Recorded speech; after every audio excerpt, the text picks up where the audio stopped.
Topic that I want to talk about a little bit tonight is getting to the other side.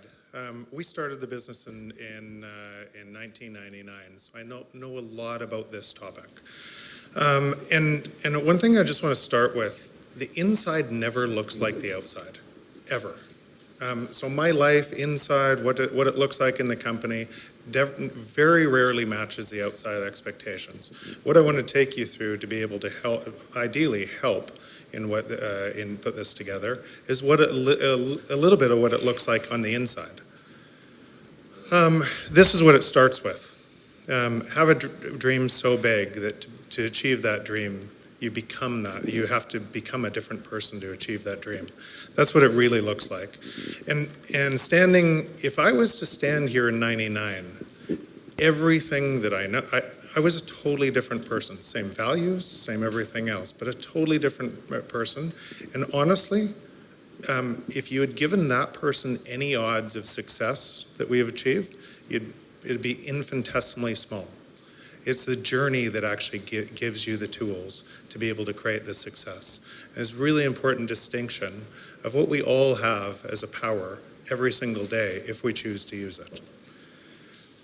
We set out to create to solve a giant problem, and I didn't realize it. I was a builder.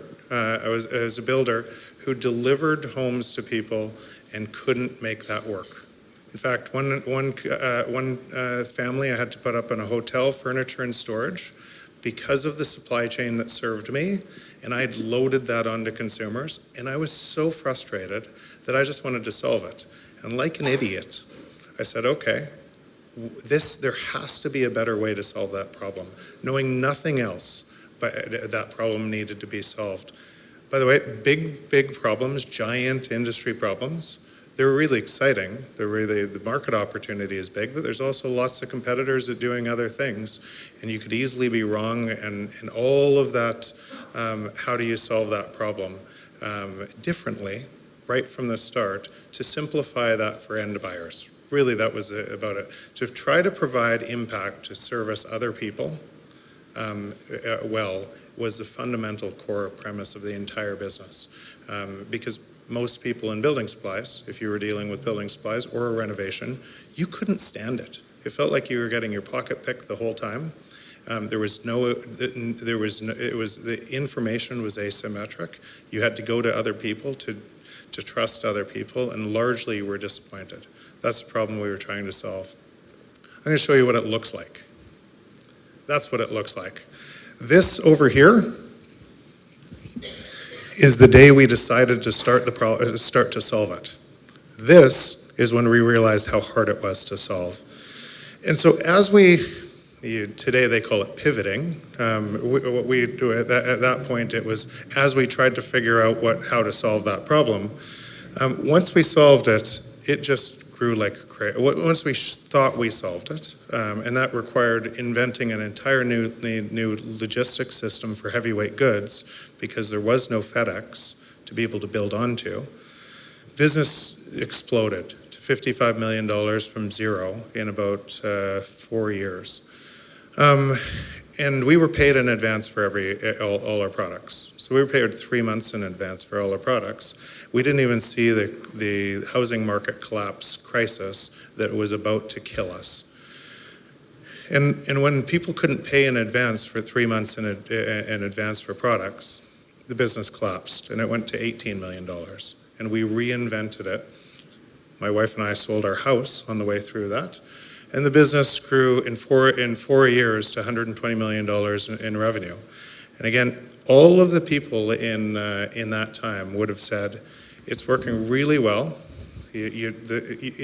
Outside market looking at us, these guys are stars. It's doubling every single year. And certain more investments coming in. Business is doubling each year, $500 million in value. And to the outside world, you look like heroes. And in that time, here's what was happening inside the business.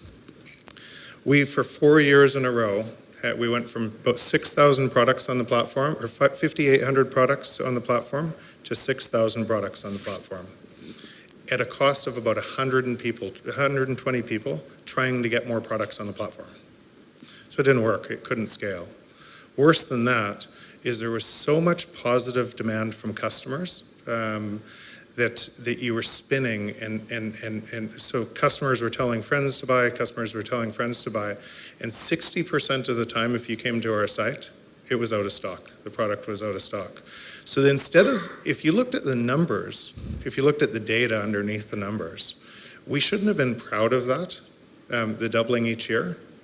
The market was proud of it, but that is not what it looked like inside. It was the cost of growth was unsustainable.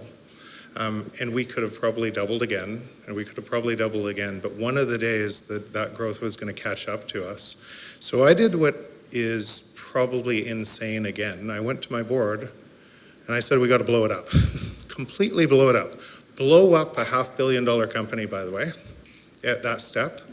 And this is something I know a lot about because, you know, in Canada we say, why don't entrepreneurs go for the home run?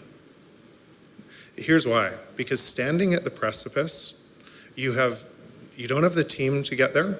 You don't have the capital to get there. All you have is a belief that the existing model doesn't work and I have to try the new one because otherwise it can't be solved. So we went for it anyways. And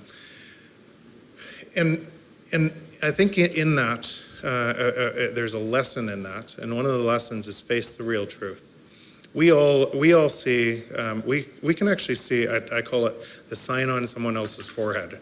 Everyone else's sign on for their forehead is pointing outwards, so we can all read it, exactly what's holding them back. But we can't read our own sign. And we don't look hard enough. We integrate technology into our existing frameworks instead of how could technology solve the problem in a totally different way, irregardless of how we've got to this point. Face the real truth every day is a really important way to try to get to the deeper meaning of what you're doing. This is another thing, another saying I like. Strong opinions, weakly held. And strong opinions, because if you don't have strength of your conviction, you won't move forward. But weakly held, so you're constantly searching. You learn from everywhere to be able to change your mind, to be able to change the next day and not carry anything forward into that. So you have to be moving, but constantly listening to everyone. And when I say everyone, this is an important part for me. You can learn from anywhere. You can learn from anyone on your team. I can learn from anyone in this room if you choose to. If you're open to the learning, you can learn from anywhere. Some people believe that you can only learn up. That is patently false. You can learn from everywhere if you choose to. So strong opinions, weakly held, you'll learn more. And the thing that'll drive your success is learning more faster. So crossing the chasm, what does it look like when you decide to do something like that? We decided to take all our technology and say, turn it out so suppliers could build to us, and they could get the information to make the market better without us in the way. So they could so we'd give them all of our predictive intelligence, the things we held near and dear to our heart, we'd give it all away. And as a byproduct, the suppliers would build to us. And we predicted last year going from 6,000 products after being there for 4 years to 50,000 products. Went to 130,000 products at zero cost. No people building, and no people, so all the people who used to do that job, now it's coming to us. That sounds like a really incredible opportunity, doesn't it? Well, when you plan your roadmap for the AI engine and all of the different things to be delivered at 50,000 and you have 130,000, everything's broken.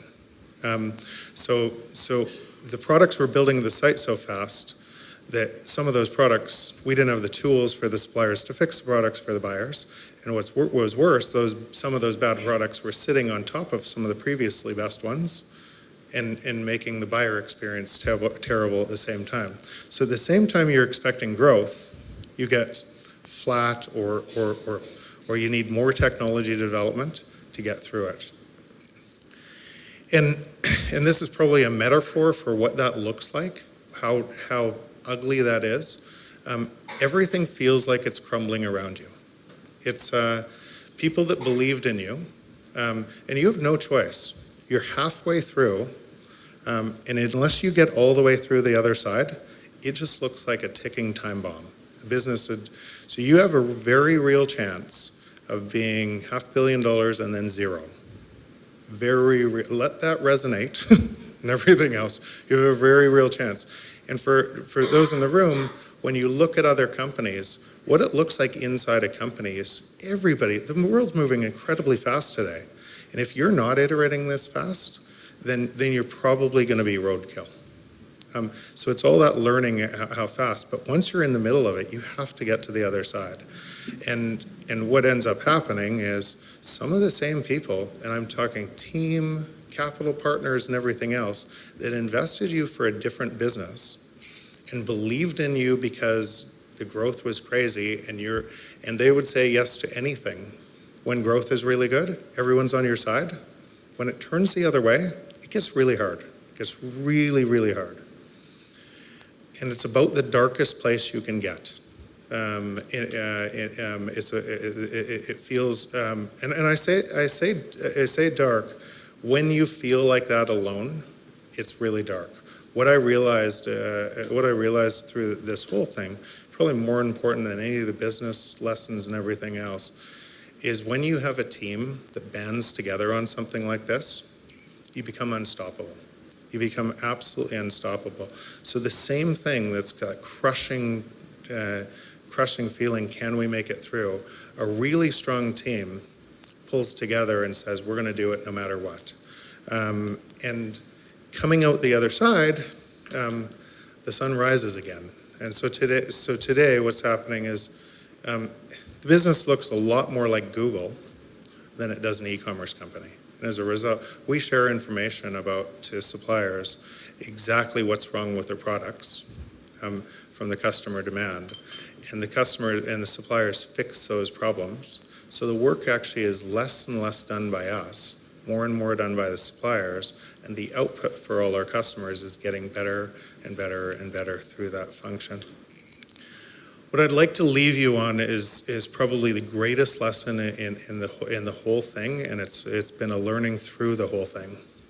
What I've realized through the whole thing is actually the only real impact that all of us have, my team, everything else, and what we actually strive for, what we don't know we strive for, is our impact on other people, our positive impact on other people. Think about it. And probably as I'm talking about this, you're thinking about the people in your life that have positively impacted you. And I know the people that have positively impacted me. Those people kind of live on forever. And if you can orient your life, your business, your life, everything around first trying to make a positive impact to everyone else, the byproduct, no matter what, win, lose, everything else, the byproduct of that can't be taken away from you. Thanks.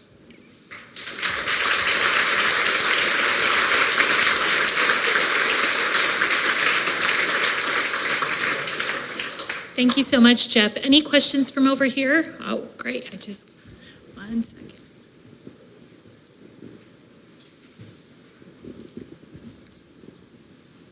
Hi, Jeff. I'm curious how you went about building and getting buy-in at the executive and board level for a data science team and how that was applied within BuildDirect. And also if you have any thoughts on the shoes.com experience. So I know a lot about, I was on Roger's board on shoes.com. So I know a lot about the inside story of that one as well. And a lot of what you'd read in the press or anything else is probably, again, it doesn't tell the whole story. Here's at the highest level the story of shoes.com. They tried to do, Roger came out of Coastal. He had a partner that they said, let's do a roll-up of a whole bunch of shoe companies, and we'll glue them all together, and reduce cost. And on the other side of that roll-up will be a strong number 2.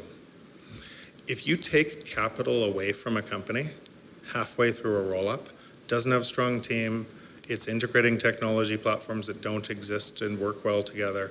If you take capital, if you change the strategy halfway through that, ticking time bomb. And so ultimately what ended up happening with Shoes, I'm not saying that there wasn't other stuff as well, but ultimately the strategy at the capital side changed halfway through. And that's what caused a lot of that. Could you get out of it anyways, competing with Amazon, competing with anything else? I don't know, but the strategy certainly had a role. The strategy change had a giant role in that outcome, and to a detriment of a whole bunch of people. I know because in ours, when you build a strong team and you build a strong foundation, and ultimately it's really about that. It's really, I think about every single person on my team.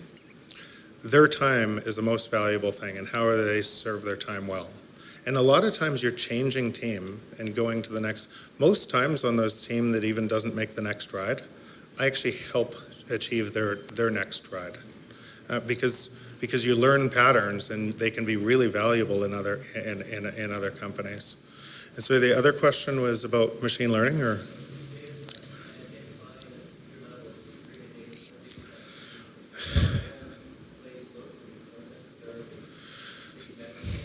So if I go back to, face the real truth, the only way to solve the problem, I'll ask you this. If you think about Sony used to pick music for us. iTunes opened up all supply and crowdsourced, and anybody had, and so this data science so in other words, Sony's information was biased by their choosing information for us, and we couldn't see all of the music. And you could put as much data science or big data on that biased signal as you want. It would never work. It would constantly produce a biased result. iTunes, that opened up all supply for all buyers, could see that totally different. And so when we said we're going to open up all supply to all buyers and do this, delivering a song, if it has 10,000 downloads or 2 million downloads, you don't need more infrastructure, you don't need more delivery, you don't need more anything else. The same thing happening at scale on delivering products and heavyweight products. You have to forecast all of those variables in real time to the supplier so that they can build enough supply. And what I realized through our learning to get there is everything other than data science was almost whack-a-mole. It was a guess. It was a bad, and well-intentioned people trying to do a really good job that ended in a guess. And when I faced the facts of that, if we could have solved it by adding more people or different people, it would have already been solved. We would have solved the 60% out of stock. We couldn't solve it, so it was just, I felt like there was no choice but doing that. Okay, I've got a question over here. Thank you, Jeff. This is Samuel from KDEX. My question is, when you, in your last lesson about making impact and having that as your ultimate goal, right? Because a lot of people in our generation, we all want to make an impact, but making money doesn't sit well with a lot of people I talk to. So how do you see the relationship between those two? I think you can have it all. I know people, through a journey like this, through YPO, through learning, I've seen people to get to the end of their life, and you would all think they're the richest, happiest people in the world, and they would do a do-over. They would take everything they have and give it away to be able to do a do-over. You want profound sadness? See that. But you can have it all.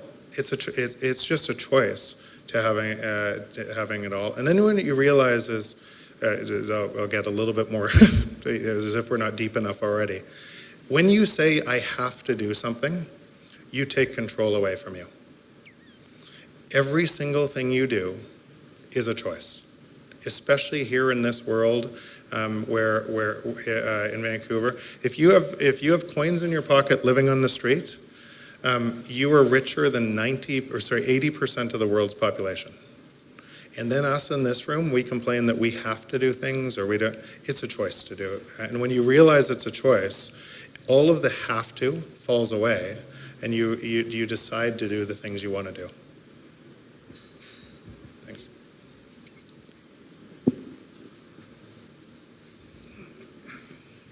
Hi, thank you, Jeff. I was just wondering, as you were kind of developing your company, what was the biggest value that you brought your team? We're really strong. We're really strong on values. So my personal values are our company values, and I care about it a lot. So the way I have fun, integrity. When I think about integrity is not when I do this until it's hard. If you do it 99.9% of the time and only do something different when it gets really hard, that's not integrity. So in your mind, when you go, I can make this right, that's the wrong thing. So integrity, a big one for me is curiosity. I'm just wildly curious. I still read 50 books a year because I want to, because I love learning. One of my thrills is this. Seeing the world one way, and somebody informs me or I read something that all of my preconceived notions that I believed could be wrong, and it just but I love that. I love that feeling, so I search it out. By the way, Facebook world today, in the world that we live in, which is an inch deep, what you like on Facebook will determine what you see. Go do an experiment. Go choose the things that you don't like and like those things. Watch your news feed change, and then watch your attitudes change. So you think you're in control of your thoughts, but your thoughts are controlled by other people, which is a scary fundamental. And you need to get out of your own bubbles to be able to see that. I love that experience. So I'm just love learning, and that it would be one of our core values. Thank you. Any other questions from this area? Okay, we've got some over there.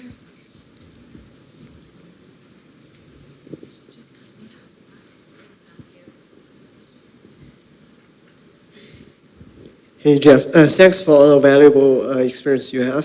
So I was wondering, when you see BuildDirect, is it like a more towards B2C side or B2B side of e-commerce?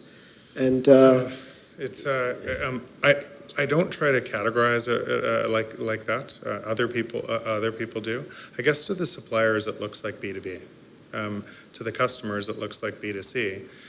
But we'll sell every time we sell to an end customer, they end up pulling one of their subcontractors in who acts like a B2B customer and repeats in a narrow category over and over and over again. And then our whole logistics operation operates like a B2B as well. We have carriers that are building into the platform that operates like B2B. So I don't differentiate like that. I just think about how do we provide more value. And how do you perceive the any competition or future competition from Amazon business? So Amazon will go here, and the question is if we can get there fast enough. There's no. We sit on a different chassis than Amazon would sit on, a heavyweight chassis. Amazon really sits on top of FedEx, and it's growing so fast on a lot of those networks. They're buying planes and systems to be able, and Kiva systems, as we heard about, to operationalize their warehouses. The heavyweight, the industry hasn't really been cracked yet. We've been trying to crack it for about 17 years now, and we think we have a really good, in fact, all of what you see now coming out the other side was a way to scale it faster so that we actually had a chance to be something that is, there's no platform company in Canada. I'd say Shopify, who I'm close to, is probably the closest, but there's no true platform. We don't use Uber here. Thought it was going to change, but we use Airbnb, Uber, Amazon, Google, Facebook, LinkedIn, name all the platform companies that dominate your feeds all the time. Apple, the ecosystem, the iPhone, and that whole ecosystem. We use those platforms all day, and there isn't one owned in Canada. And a platform is defined by the market is building to it. instead of point solution and everything else. So I think what we're playing for, should we be successful, and why it's important to me, is something that's incredibly valuable. It'd be and that'd be pretty special to be able to create something like that in Canada.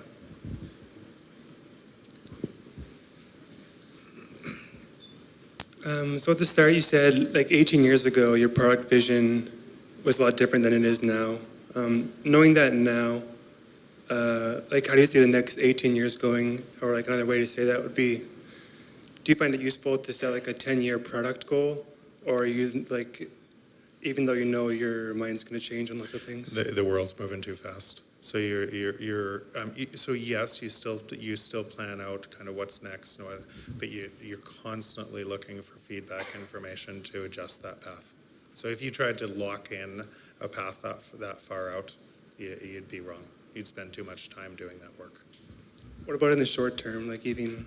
So you have to do it and synthesize in the short term. You have to be able to, and you have to do it so you can give clarity to team and scale at this type of size. But you also have to be open to, if that changes, that you should recognize it. So this is something, what we're talking about here, something that we try to codify through the organization. I'm in an all hands every week with the entire company where they could ask me anything. And part of that is staying in front of it so I can learn faster. Thanks. Would that be dating advice as well? No? No one thought I was funny? I thought it was hilarious. Here you go. Hello. I'm just curious, what do you view as your number one barrier to growth at this point? And are you leveraging any AI in what you're doing? So we built so AI, yes, the answer is yes. We have a team of about 24 master's, PhD machine learning people on our team, and it's a core focus. In AI, I don't know if it's a good buzzword around, but there's so much more depth to it. How do you get more information and synthesize that information to make it simpler for people to provide more information? And so if you think about the whole product onboarding suite and the tools we give to suppliers, you could say it this: it's a way to get more information faster and provide that information in a simplified choice for buyers who give us their information and make their whole thing speed up. Because the other problem with this is you have to have decent data sets and enough information in any one of these things to provide meaningful AI. But I would say today our AI, and it's all built proprietary on our first party data, and it's faster and faster. It's smarter than me, team, everyone else at making all of those choices. What we've done is we've opened that to suppliers to see essentially the negative variable about what's wrong with their product so they can fix it and provide more information. And barrier to growth, it's likely, I'd say at this point, it's adoption rate of suppliers. How fast that adoption rate locks into the tools. That adoption rate is driven by us and the way that we think about the product market fit on these tools. So coming back to the biggest barrier to growth is us. Great. Thank you so much, Jeff. That was fantastic. Thanks, everyone.